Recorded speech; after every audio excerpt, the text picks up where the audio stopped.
Bonjour à tous, bienvenue dans l'Instant Wipsy. Aujourd'hui, nous allons parler d'un sujet qui est au cœur de la construction européenne, les relations entre la France et l'Allemagne. Ces deux pays, souvent appelés comme le moteur de l'Europe, entretiennent depuis des décennies un lien particulier, fait de coopération, d'amitié, mais aussi parfois de différences et de malentendus. Et c'est à l'occasion de la journée franco-allemande, le 22 janvier, que nous avons choisi de recevoir trois invités. J'ai le plaisir d'accueillir Tom, Bonjour. service civique à la Maison de l'Europe des Landes Wipsy, Marc, volontaire allemand, Hallo. et Constanza, elle aussi volontaire nous venant d'Italie. Buongiorno. Ensemble, nous allons échanger sur la perception de cette relation, la place de nos langues, la culture et ce qu'elle signifie aujourd'hui chez les jeunes Européens. Marc, comment perçois-tu, en tant qu'Allemand, la relation entre la France et l'Allemagne aujourd'hui? Gute Frage. Also für mich, ich denke, die deutsch-französische Freundschaft ist stärker denn je und muss stärker denn je sein. Gerade mit den Entwicklungen, die wir haben, also mit der USA, die ja als Partner wegfällt für Europa, braucht es eine starke europäische Einheit. Und da Deutschland und Frankreich die beiden größten Länder sind und auch wirtschaftlich die stärksten Länder sind, ist es wichtiger als je zuvor, dass wir eng zusammenarbeiten. Und ich glaube, gerade was die Ukraine angeht, sehen wir das ja auch. Also da gibt es ja schon eine sehr starke Partnerschaft und die wird auch einfach immer besser werden, gerade mittel- und langfristig. Toi, Tom, comment tu vois cette relation entre la France et l'Allemagne? Eh bien, on parle souvent du couple franco-allemand. Faut quand même savoir un truc, c'est que cette histoire de couple franco-allemand, c'est surtout en France qu'on en parle, puisque disons qu'en Allemagne, on parle plutôt du moteur franco-allemand. Donc tu vois déjà, la sémantique des mots est pas tout à fait la même, tu vois. Alors, est-ce que ce couple franco-allemand, c'est encore un moteur de l'Union européenne? Je pense que oui, mais c'est quand même aujourd'hui quelque chose qui est vachement plus à nuancer. C'est-à-dire que, si tu veux, la France et l'Allemagne, c'est quand même les deux locomotives un petit peu de l'Union européenne en termes de population, d'économie, de diplomatie et de défense. Et par exemple, on voit bien que quand on sort de crises telles que la crise post-Covid, et notamment le plan de relance économique européen, quand Paris et Berlin se mettent d'accord, en fait, ça envoie du lourd, quoi. Mais on va pas se mentir qu'aujourd'hui, ça bat un petit peu de l'aile non plus. Il y a beaucoup de divergences structurelles, notamment du point de vue de l'économie, puisque de toute façon, l'économie, et ça c'est quand même un point de vue qui s'inscrit dans la durée, qui a un point de vue historique, c'est-à-dire que l'Allemagne a une économie qui est vachement basée sur une culture budgétaire forte, alors que nous, en France, on est plus interventionniste. Il y a une intervention de l'État qui est présent dans l'économie. Oui. Ensuite, l'Allemagne, du point de vue de la souveraineté énergétique, c'est un pays qui ne possède pas de nucléaire, et qui a fait un choix différent de la France, car nous possédons du coup une capacité énergétique nucléaire.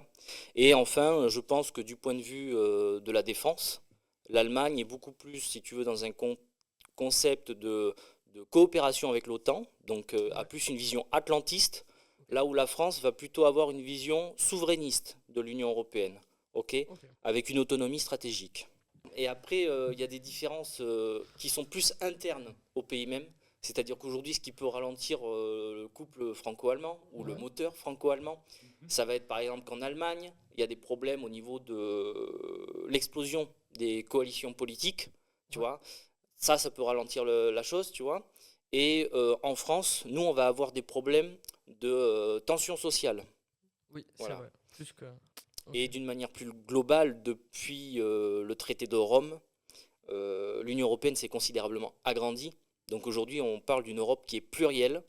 Donc on ne traite pas de la même façon quand on est que 7 que quand on est à 26 ou 27. Je ne sais plus tout à fait combien on est aujourd'hui, mais 27. Voilà. Merci Constance. Et du coup, toi, Constanza, avec ton avis un peu extérieur, comment tu ressens ce couple franco-allemand Oui, moi je pense que l'amitié franco-allemande joue un rôle fondamental dans l'Union européenne, mais il ne suffit plus à soi-même. Et donc l'Italie, qui est l'un des pays fondateurs de l'Union européenne depuis 1951, Oui, aussi. je pense que ça devrait aussi avoir plus de poids dans les décisions européennes. Ok. Ok, je suis d'accord. Pensez-vous que les jeunes générations connaissent encore bien l'histoire commune entre nos deux pays, entre la France et l'Allemagne? Est-ce que tu penses que les jeunes, ils sont encore au courant de ce qui s'est passé à l'époque, notamment sur le traité de l'Élysée de 1963? Est-ce que tu penses que voilà, les jeunes générations essayent encore de s'instruire sur l'histoire qu'on a eue? Klar, also wenn ich die Frage richtig verstanden habe, geht es da so ein bisschen um den geschichtlichen Hintergrund und ob das die deutsche Jugend noch so kennt. Und da muss ich sagen, ja, auf jeden Fall. Also der deutsche Geschichtsunterricht fokussiert sich sehr stark auf Frankreich, beziehungsweise auf Europa im Generellen, aber gerade in modernerer Geschichte befassen wir uns dann, oder in den letzten 3, 4 Jahren der Schulzeit befassen wir uns sehr viel mit der Deutsch-Französischen Revolution, mit Napoleon. Wir gehen dann weiter, wir gucken uns die 1840er Revolution in Deutschland an und in Frankreich. Dann natürlich der Deutsch-Französische Krieg, der dann später zur deutschen Einigung geführt hat, der Erste Weltkrieg, der Zweite Weltkrieg und dann die Nachkriegszeit wird auch tiefer beleuchtet. Also was das angeht, die deutsche Jugend kennt sich noch aus mit der deutsch-französischen Freundschaft. Et toi Je pense que c'est une question qui est très complexe et qui demande une réponse subjective. Parce que dire ce que pensent les jeunes Français des relations entre l'Allemagne et la France historiquement et dans la construction de l'Union européenne, ça me paraît un peu complexe, mais moi je vais essayer de donner mon avis qui sera du coup nécessairement subjectif. Je pense qu'au-delà même de la relation en fait, franco-allemande, c'est tout l'aspect général du bloc européen qui est mal connu d'une manière générale. Ouais. On l'apprend énormément dans les livres d'histoire à l'école, au lycée. On va parler du traité de l'Élysée de 1963. On peut aussi parler du traité de Rome de 1957 qui a été important dans la construction de l'Union européenne, mais c'est quand même... on ne va pas beaucoup plus loin que ça. Et après, oui, effectivement, notre relation, on la lie à travers aussi les livres d'histoire tumultueuses entre la France et l'Allemagne. Donc voilà. Ok. J'ai une question pour vous, les deux volontaires. Qu'est-ce qui vous a le plus surpris en venant en France? Ce qui m'a le plus surpris en venant en France, c'est la façon d'être direct en discutant avec les autres et aussi de défendre les idées de chaque personne. Et même avec des personnes que l'on ne connaît pas beaucoup. Ouais. Et en Italie, on est souvent plus informel, donc c'est une différence que j'ai beaucoup remarquée, oui. Ok. Für mich war, glaube ich, am überraschendsten, wie offenherzig die Menschen sind, gerade die älteren Menschen. Um das zu erklären, in Deutschland sind gerade ältere Leute häufig sehr in sich gekehrt, ein bisschen, naja, keine Ahnung, grummig. Und das habe ich in Frankreich so gar nicht erlebt. Also wann auch immer ich mit älteren Leuten Kontakt hatte, waren die super nett, super offen und nicht so, ich weiß nicht, da hat man das Gefühl, dass da noch richtig Lebenswille dahinter ist und das hat man im Deutschen manchmal nicht so. Zumindest in meiner Region, wo ich herkomme. Ja, das fand ich wirklich erfrischend und überraschend. Ok. Et du coup, qu'est-ce que vous préférez dans la culture française? C'est quoi votre truc préféré? Moi, j'aime beaucoup le respect pour la culture, pour l'histoire. On peut les noter même dans les villes, dans les petites, dans les traditions aussi. Et moi, j'apprécie beaucoup ça, oui. Ok. Für mich, ich denke, die Bäckereien, also nicht, dass das besser ist als in Deutschland. Ich liebe deutsche Bäckereien, gerade was so Brötchen und Brot angeht. Aber als ich hier angekommen bin, habe ich mir zur Aufgabe gemacht, jeden Tag eine neue Sache in der Bäckerei hier bei uns in der Stadt auszuprobieren. Und ich muss sagen, das finde ich echt alles super. Also gerade so den Süßkram, der ist wirklich gut. Ok. Et qu'est-ce que tu aimerais que les Français découvrent le plus sur la culture allemande? Qu'est-ce que tu as à nous donner, en fait, toi, sur ta culture? Ja, also für mich, ich trinke Alkohol und ich finde Wein richtig lecker, aber ich bin persönlich großer Bierfan und ich muss sagen, was das angeht, habe ich bisher noch kein wirklich gutes Bier in Frankreich getrunken. Da würde ich sagen, da könnten sich die Franzosen noch eine Scheibe abschreiben von der deutschen Kultur und der deutschen Breite, die wir da haben. Das ist wirklich super. Et toi, deux, trois trucs à nous donner sur la culture italienne ou pas? Oui, je pense qu'aussi en France, il y a beaucoup de traditions culinaires. Donc, on aime beaucoup manger et en Italie aussi. Donc, moi, ce que je pense qu'il n'y a pas beaucoup en France, c'est la culture de d'avoir de café dans lequel on peut avoir manger quelque chose. Pas Ok. seulement boire de café, mais aussi euh, Oui, manger, man- se régaler. se régaler, ouais, oui. Ok. Ouais, ça. Ok. Ben, dernière question pour vous trois. Si vous deviez résumer la relation franco-allemande en un mot ou en une phrase, qu'est-ce que vous diriez en fait? Et je vais me permettre de reformuler la question, si ça ne dérange pas. Il n'y a pas de Mais problème. disons que moi, je me suis posé la question plutôt comment voir, si tu veux, le futur de la coopération franco-allemande. Voilà, et je pense que ça fera ma phrase de résumé. Ok. Pour le moment, on ne peut pas franchement dire, ce serait malhonnête de dire qu'aujourd'hui tout fonctionne bien. Je pense qu'il y a quand même de gros dysfonctionnements dans cette coopération et on l'a vu récemment sur plusieurs projets.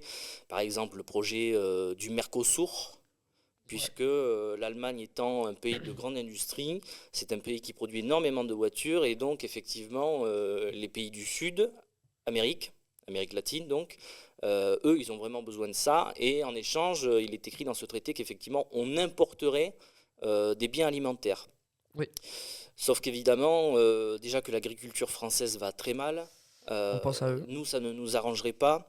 Et c'est pareil aussi pour l'Italie. C'est-à-dire qu'on est quand même deux pays, l'Italie et la France, gros producteurs Ouais. agricoles. Donc disons que ce n'est pas un traité qui nous serait très favorable. Donc déjà, entre la France et l'Allemagne, ça c'est un peu... il y a eu quelques tensions là-dessus. Euh, et puis il y a eu d'autres choses aussi, je pense là au SCAF, SCAF, c'est-à-dire le projet commun d'avions de défense européenne qui est très très mal parti entre Dassault Aviation du côté français pour les industriels français et de l'autre part Airbus Défense qui est donc une branche industrielle de l'aviation d'Airbus basée en Allemagne. On voit bien qu'ils n'ont pas du tout réussi à s'entendre et il y a tellement d'eau dans le gaz que je pense que le projet va finir malheureusement abandonné. Mais effectivement, il faut parler aussi du fait que ces deux conceptions, j'en reviens tout à l'heure, en plus de bases économiques qui sont très différentes entre l'Allemagne et la France, notamment parce qu'en France, nous, on est l'État est très interventionniste dans Oui. l'économie. Donc, nous, on met du temps à élaborer des projets, mais une fois qu'on a appuyé sur le bouton, faut que ça parte, tu vois. En Allemagne, il y a toute une réflexion d'élaboration de projets industriels et en même temps, les politiques allemands parlent, notamment au Parlement, etc. etc. Et je veux quand même, pour appuyer mon propos, parce que c'est pas mon but ici d'enfoncer l'Allemagne du tout, mais j'aimerais quand même avancer un certain nombre de faits.